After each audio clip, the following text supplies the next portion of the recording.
Hola aventureros, bienvenidos, espero que estéis muy bien y aquí estamos con otro vídeo del Star Resonance. En este caso, ya que el último vídeo fue una guía, pues pensé que sería buena idea traeros un pequeño tutorial de cómo obtener estas monedas que nos permiten desbloquear habilidades en nuestro árbol de talentos, ya que recordad el máximo de puntos son 70 y se podrán obtener de 3 formas diferentes. Vamos a ver cuáles son estas 3 formas. Como la gran mayoría de vosotros ya sabréis, para poder avanzar en nuestro árbol de talentos vamos a necesitar esta moneda, y dicha moneda se obtiene de 3 formas diferentes. La primera y la más habitual en los MMOs es mediante la progresión dentro del juego, es decir, subiendo de nivel, haciendo el modo historia, etc. De esta manera obtendremos 35 puntos. Los otros 35 puntos restantes para poder llegar al 70 se obtienen de 2 métodos diferentes, que posteriormente os voy a explicar. La segunda forma o el segundo método sería venirnos al TP de aquí enfrente de la sede de los aventureros. Una vez en la sede de los aventureros nos iríamos a hablar con el NPC que tenemos aquí a la izquierda. Al hablar con ella iremos al menú de la torre. Como veis, la torre tiene un total de 30 pisos y se irá desbloqueando según la etapa del juego en la que estemos, es decir, según los días que han pasado desde que el servidor abrió. Una vez completados los 30 pisos y cada uno con sus respectivas 2 estrellas, podremos aquí, donde regalo, canjear las recompensas. Las podéis canjear o bien de golpe o según vayáis avanzando, elección vuestra es. Tendremos aquí un total de 20 puntos. Y esos 20 puntos luego los podremos repartir en nuestro árbol de habilidades. Os estaréis preguntando, ¿y esta parte de aquí arriba qué nos está indicando? Nos indica que esta torre es para los healers, esta para los tanques y esta para los DPS. Quizá también os estaréis preguntando, entonces cuando mi personaje cambie de arma, por ejemplo de healer a tanque, ¿tendré que volver a hacer esta torre para conseguir esos 20 puntos? Pues no, podréis volver a repetir la torre solamente para conseguir estas recompensas, pero las monedas no.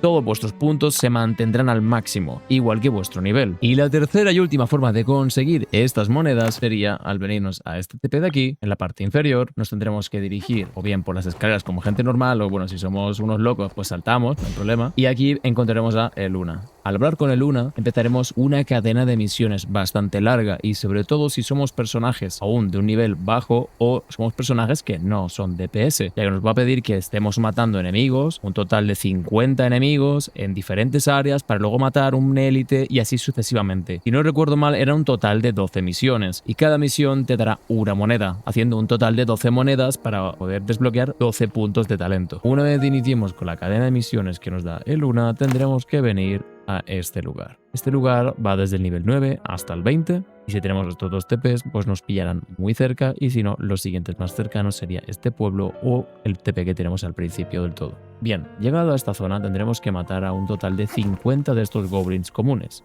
y luego nos pedirá matar a este élite. Una vez finalizado tendríamos que volver a hablar con ella y nos entregaría la siguiente misión que nos volvería a mandar a otra parte del mapa y así sucesivamente hasta completar las 12 misiones. Sí, sé que es un poco coñazo, es un poco largo, pero viendo que nos da esos puntos de talento es muy valioso y básicamente obligatorio para todo el mundo. Aparte, ya que estamos aquí, os voy a comentar también cómo conseguir las habilidades de exploración, que en nuestro menú de habilidades, en la última opción serían estas 2. Al hablar con esta especie de flor extraña que está simbolizada aquí con una especie de pluma, aunque lo tape ahora mismo mi personaje, nos dará la habilidad de volar, planear y ascender. Y con esto nos tendríamos que dirigir a este pueblo.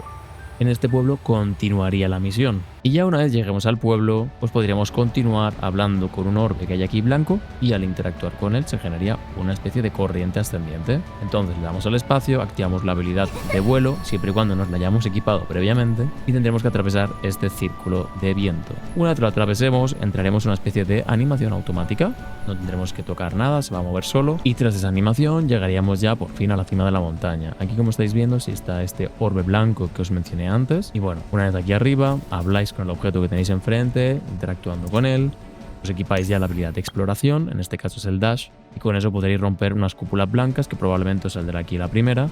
Pueden proteger algunos cofres, así que bueno, os sirve para la exploración y también para las mazmorras, ya que como te permite recorrer una pequeña distancia en poco tiempo, mucha gente lo utiliza para ir más rápido, o para saltar algunas trampas o obstáculos, etcétera, etcétera. Y con esto, aventureros, hemos llegado al final del vídeo. Yo espero que, como siempre, os haya gustado, entretenido y, lo más importante, os haya servido para aprender un poquito más sobre el Star Resonance. Si es así, ya sabéis, podéis apoyar el canal dando un like, suscribiéndoos y en la caja de comentario poner vuestras dudas, vuestras opiniones, y si no sabéis qué poner, pues dejad un emoji. De esa manera yo os leo y sé que estáis ahí. Con esto yo me despido, gente, tened un feliz día, cuídense y nos vemos en un próximo vídeo con más contenido del Star Resonance. ¡Chao!